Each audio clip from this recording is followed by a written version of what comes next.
The 2024 race for the White House is officially underway. Former President Donald Trump launching his presidential campaign at Mar-a-Lago, his home, last night after months of speculation. Griff Jenkins got the lucky job of being posted in Palm Beach, Florida on this wet day here in New York City. Hey, Griff. Well, just to rub it in a little bit, it's 71 degrees here, clear skies, headed for a high of 84 and nothing but sunshine. But I digress. Steve Ainsley, Brian, good morning. It's official. Former President Trump announcing for the third time he will run for president. If elected, he would be only the second U.S. president in history to get elected to non-consecutive terms. Here was the crux of that major announcement. Take a listen. In order to make America great and glorious again, I am tonight announcing my candidacy for President of the United States. America's comeback starts right now. I am running because I believe the world has not yet seen the true glory of what this nation can be. This campaign will be for you.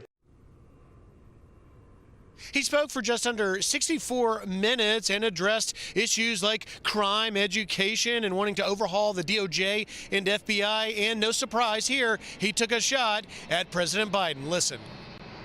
I will ensure that Joe Biden does not receive 4 more years. In 2020, our country could not take that. And I say that not in laughter. I say that in tears. Our country could not take 4 more years. It can only take so much.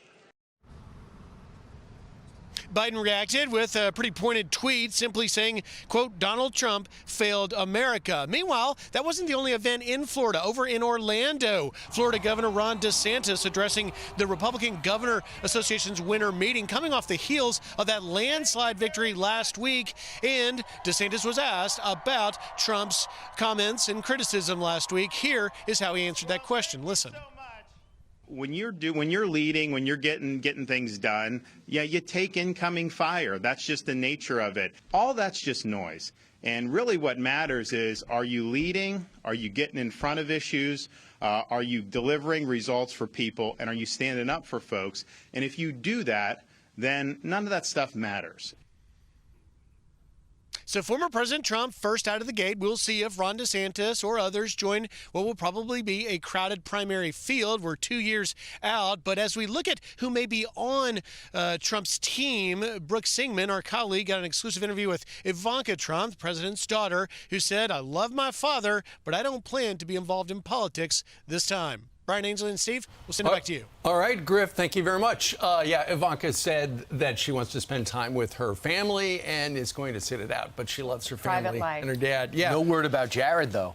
Jared played a key role in almost every aspect, much to the chagrin of Kellyanne Conway. Understand, but it'd be very interesting. There was a valuable ally. I thought I saw Jared in the crowd last night. I know the family was there, but I don't know. I saw Barrett in the crowd because he's so tall, and I thought I saw Jared there. But it sounds like, based on what she's saying, they want to be there to support the dad and go to all these events, but they're not going to be involved in the politics, not going to work in the White House if he wins. Eric and Don Jr. will be very much involved. But he runs the business, so he can't be. I don't know if he can have a job at the White House. That's a good point, but I think he can be.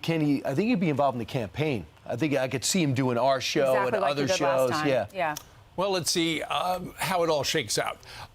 I think there's so much stuff here. Where do you start? It's 721 days before November 5th, 2024. So he is throwing his hat in early. There were so many Republicans who said, please, Mr. President, don't announce before Georgia is settled, because right now it can be 50-50. If the Republicans win Georgia, then it would be 50-50. But if the Republicans lose Georgia, then they lose that 50-50 split.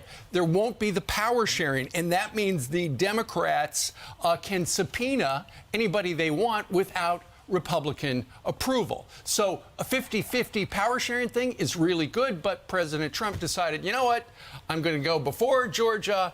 And let's see if that has any impact. He did talk about Herschel Walker and said, please support Herschel Walker. If you live in Georgia, go to the polls and vote for him. Would it really matter, though? I know everyone was saying wait until after Georgia is settled, but everyone either suspected Donald Trump was going to run or be involved or go and campaign for him. But Ainsley, how many people after the midterms blamed Donald Trump for having some sort of influence in the candidates and ultimately the losses? But he was going to have some influence in Georgia, even if he were not running for president. Yeah, so why not just wait 3 weeks? Here's the deal. I thought it was very pointed. It was very right to the point. The big difference about now and 2016 is many, but one is he does have a lot of accomplishments. Almost everything that he ticked off, some of them are reminding me, and we do this every day, what he was actually able to accomplish in that short time. And if you read Mike Pence's book, which he was able to get through a few hundred pages last night, you see on what he was able to do with the headwinds that were against him. Almost all of it was made up with this dumb, ridiculous, distracting Russia investigation and people not accepting that he actually won the presidency in 2016. They act like in 2020 was the first time everyone ever objected to the presidency. But I thought he stayed to the prompter, stayed right to it, went after, packed house, created excitement. It looked like Melania, who they were saying 6 months ago was telling him, don't get involved. She looked happy to be there last night, so that's important. So he's going to see what kind of team he can get together, and I think it's going to be a horse race all the way through. I think Ron DeSantis played it perfect. Ron DeSantis not engaging personally. He doesn't want to look like he at all wants to engage in something he hasn't even said he was committed to doing. Right now, he wants to be Florida governor. So why argue with the guy that helped him become Florida governor until he makes that decision to get in? And saying when Donald Trump called him a name, he said it was just noise. But Donald Trump last night said he wants to fix education, that schools will lose their federal funding if they push CRT and gender insanity. He said he wants to rehire every member of the military that was fired for not getting the COVID vaccine and apologize to them and give them back pay. He said he wants to change election laws, demanding voter ID, same-day voting, and only the paper ballots. Right. He said he wants to finish the wall, and he said he's running on a national greatness agenda. There for a second, we put up a slide of the potential people who could run for president. As you can see, you got Mike Pence, our guest this morning, DeSantis, Youngkin, Larry Hogan, Asa Hutchinson, Tim Scott, Mike Pompeo, Nikki Haley, Chris Christie. Look for them, if they do get in, look for them to get in probably in late 2023. I mean, why get in too early and then just have, the back and forth, which we would assume because Donald Trump, we've seen the way he operates. Most of the candidates will get in before the end of next summer. Right. Wouldn't you say? Because you got to staff. You got to staff. You got to get the best people. You also got to let donors know that, if, for example, if you're Glenn Youngkin, hey, if you're going to support me, I'm going to get in. If not, Glenn, if you're not going to get in, I'm going to give my money to Donald Trump or Chris Christie or Ron DeSantis. In the past, Nikki Haley has said, I'm not going to get in if Trump gets in. People say, Christie, no, I'm not going to get in if Trump gets in. You wonder if President Trump shows vulnerability if they change their mind. Mike Pompeo said, I haven't made a decision yet, but you wonder if he's going to get in, if Trump gets in, if he's vulnerable. So that would be it. If you can't win without the Trump base, but the Trump base is not enough to win. So the question is, who out there can get Democrats and independents to listen to them and make them think that they can govern the whole country, not just the 40% of Republicans? Right. And Brian, you were exactly right. One of the reasons we thought early on, and Donald Trump used to come on this show, we thought that he could get elected, was there were so many independents who said, that's a really good message. And sitting here in New York City, there were so many Democrats who would come up to me and come up to both of you as well, I'm sure, and say, I'm a Democrat. I'm going to vote for Donald Trump. That was in 2016. How many people will, from the Democrat Party, vote for Donald Trump now? How many independents? We know that he's got a core of supporters, ardent supporters. The question is, how many? And you can make it through the primary, but can you win in a general? Kellyanne Conway was on primetime last night with Jesse and had this observation about Mr. Trump and Governor DeSantis. Watch. They have the same agenda, same record of accomplishments. I mean, one in a state, one for a whole country. But they are both, DeSantis and Trump are both on the front lines for freedom. They are both stewards of freedom, of lower taxes, of fewer regulations, of border security, of national security. And, the existential threat in 2024, I'm not going to give in to the media and the Democrats trying to fracture the Republican Party. When Jesse Waters, we should all be focused on the one person we know for sure who's running for president, who should not, Joe Biden. And I'll throw Kamala Harris in there.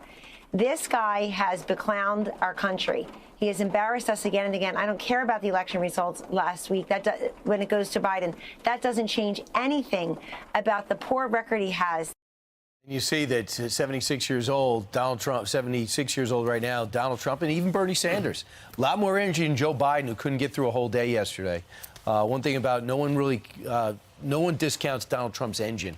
All right, so look who's coming on our show today. Mike Pence just wrote this book that Brian got through 100 pages of last night. I didn't get mine till this morning, so I'm going to have to read it. Did you really? Good. Yeah, so I can make my notes on it. It's called So Help Me God, and we're interviewing him today. And he was interviewed by Bret Baier, and Bret Baier said, would you vote for Donald Trump? And he said, I think there will be better choices. Meaning him. We'll talk to him about that exactly. We're wondering if he's going to run. It's crazy because a lot of the people that were all on the same side are now breaking up their own factions. Right. Meanwhile, 14 minutes after the hour coming up. Life changes. Yes. There are seasons. Right. I believe there's a song like that. It is. Yeah, there's probably 20.